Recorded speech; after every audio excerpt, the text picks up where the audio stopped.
Hi everyone, this is Jim. Welcome to this postmortem of my Blitz game number 894. My opponent started off with e4 and I chose to play the Sicilian defense. And after a couple moves, knight f3, d6, he went with bishop b5 check. This is known as the Canal-Sokolsky attack in ECO, but it's actually more commonly called the Moscow variation in the Sicilian. So knight c6, the move I played, you see it's the second choice here, but just to show you the kind of the main line, the way that I was taught to play it, you play bishop d7, and then bishop takes, and then you take with the queen. And then the idea is that the knight can come out to a good square here on c6. That's why you don't take back with the knight. And you get an okay position with black. I was just trying for something a little different here, so let's go back to the game. I played the second choice move here, knight c6, and white doesn't have to take. In fact, he usually doesn't. Normally, white would just castle here, and I would get in bishop d7, say rook e1, knight f6. Looks like a pretty normal development, and then c3, and building up a big center. And it's a game that is okay for both sides, typical opening advantage for white. Anyway, let's get back to the game. He took.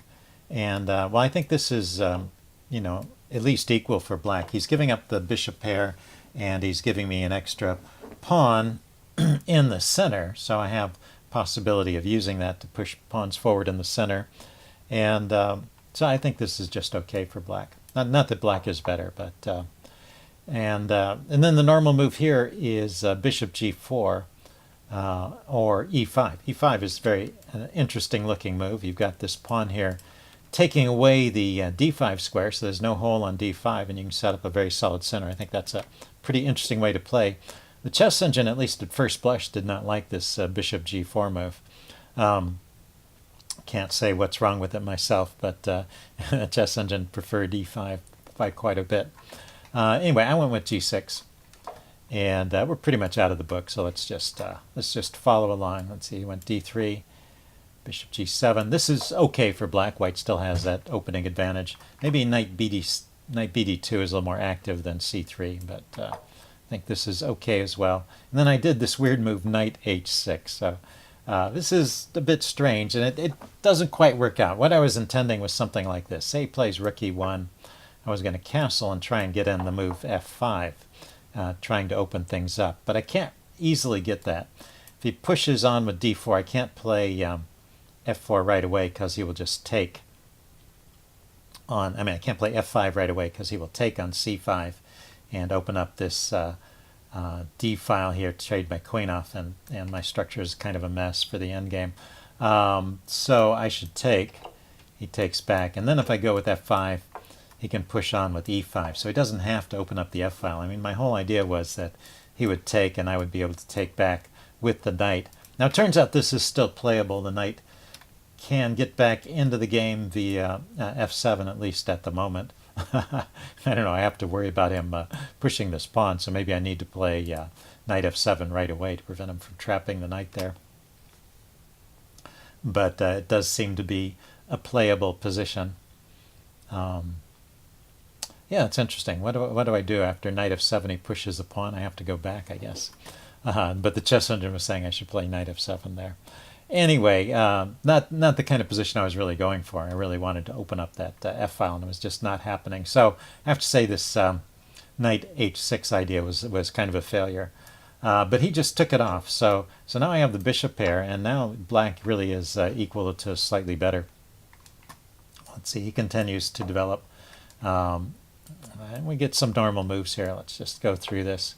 And I castle. He goes knight c4. Yeah, pretty logical to place his knights on good squares. Go f6. I'm trying to keep his knight from coming into some squares here, and maybe preparing e5. He goes queen e2. No, he doesn't go there. Goes queen e2, and I go d5, kicking the knight. Maybe this was a mistake. Let's see, he dropped the knight back, and then I couldn't think of anything better than to just take. And after that, I have that kind of wrecked pawn structure, and white has a good position. So d4 probably should have been played. The chess engine said d5 wasn't a mistake, but after knight e3 I should just push on with d4, and if he takes, it'll undouble these pawns. I guess if he moves the knight I can take there, but do I want to? Yeah, I just didn't like the look of this, but apparently it's better than what I played. Because, well, these doubled pawns are kind of ugly here, and he could have won them at various points. In fact, I play e5 right away. That was kind of my idea, was building up here in the center. And right here there's a tactic, so you want to pause the video and see if you can spot the tactic. Okay, I'm giving the answer away now. Yeah, he could have played queen c4 check and just won that pawn. So that's good for white. So instead of e5, I really should have played a move like queen b6 or queen a4. Get the queen active, defend the pawn, attack his pawn, and it's still an okay game. I think white is better, well, particularly if you'd found queen c4, but even after rook a to d1 with these kind of messed up pawns here, I think I think white is better here. The queen on e7 is defending the c pawn, so the tactic is no longer on. Let's see, he puts his knight on c4, back to a good square. Let's see, I go bishop e6, getting ready to trade it off. Sometimes, your advantage of the bishop pair is really that you can trade them for a knight at an appropriate moment without giving up the bishop pair. Let's see, or without giving your opponent the bishop pair advantage. Let's see, he went h3 here. Rook fd8, went knight a5, attacking my pawns. Yeah, I think this is why white has a decent position here. It's he's got active knights, and they can harass these pawns, which are difficult to defend. So I'm forced into awkward contortions like rook to b6.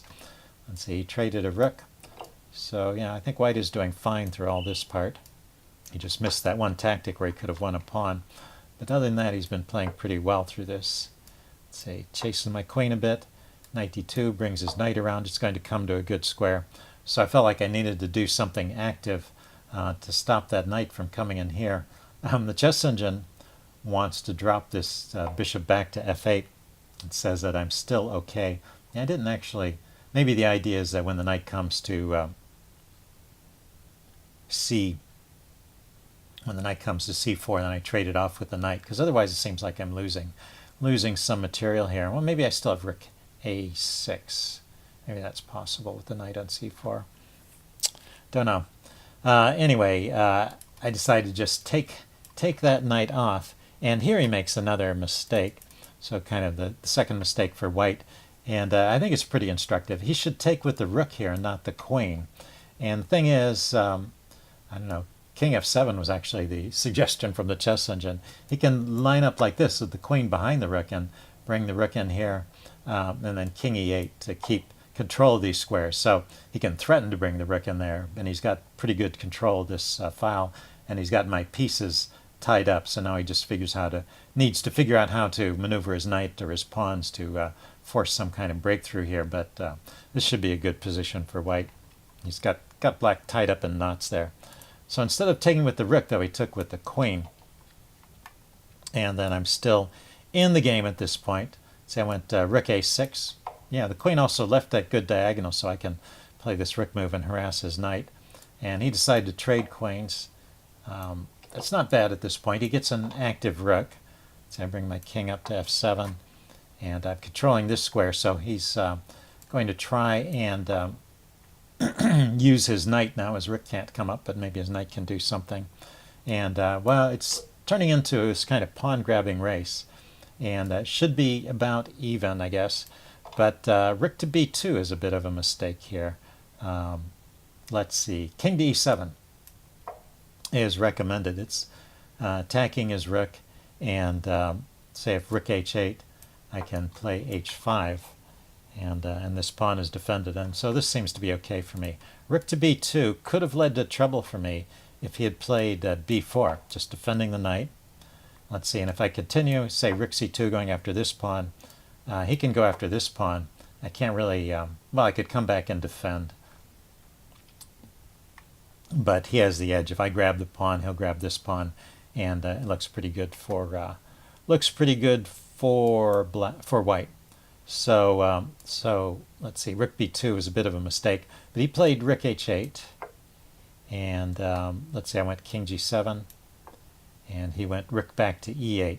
So rook e8 was another slight mistake. He could have gone rook to b8 and just defended everything here. So rook e8 allows me to grab a pawn, and things are looking up for me at this point. The pin doesn't work. Maybe he was counting or relying on this rook b8 pin, but I can sort of unpin with check. I get my rook to a square where the bishop can defend it, and then I play bishop to c2.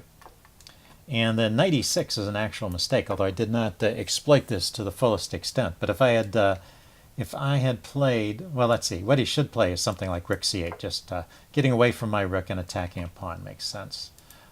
Anyway, he went knight e6 check, and I should have just attacked his knight, because now it's a bit awkward for him. His rook is hanging and his knight is hanging. You know, he can move his knight with check, but I guess I can keep harassing it. Here's one line. Rook takes, bishop takes, and then knight to c5 to get away from trouble, and then I get a5, and I have this outside passed pawn. So that's the advantage that black has in this position. And so that would be best play. I ran the other way. I wanted to get away from the knight, but actually sets up some tactics for him that show up in a little bit here. Let's see, he played rook a8. He's going to gather up this pawn. So I grabbed the e pawn, he grabbed the a pawn, and then I went rook to c1. I saw that he had this knight to f8 move going after the pawn, and that's what he had set up here. And I saw that I had g5 defending the pawn, so I wasn't too worried about it.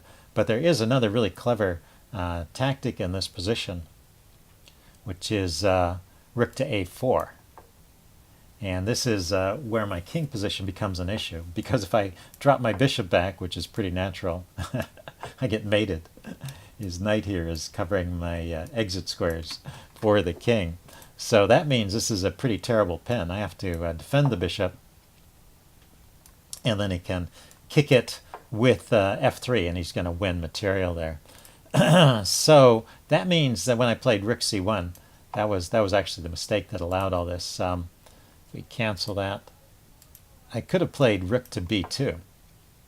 And the funny thing is, now I can defend my bishop with either the pawn or the rook, and if he plays f3, I can just take it because the pin on the second rank. So having the rook on the second rank means that the bishop can't be chased with f3, and the bishop can go to f3 and then block the mate by coming back to the h5 square. So I can get out of trouble somehow that way.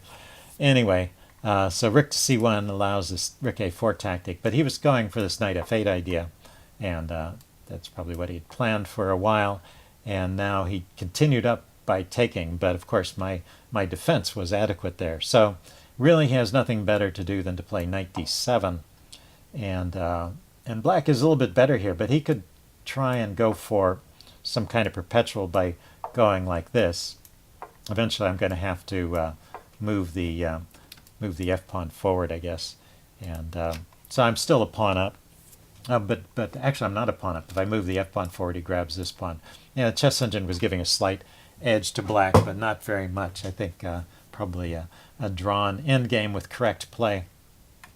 So that was his best chance here, and yeah, it's a fair result. It was a pretty equalish game all the way through. Both sides made some mistakes, but instead he played rook takes h7, and after I took his rook, he just resigned because I'm going to be a whole rook up. Anyway, interesting game. Hope you guys enjoyed it, and I will see you later. Bye.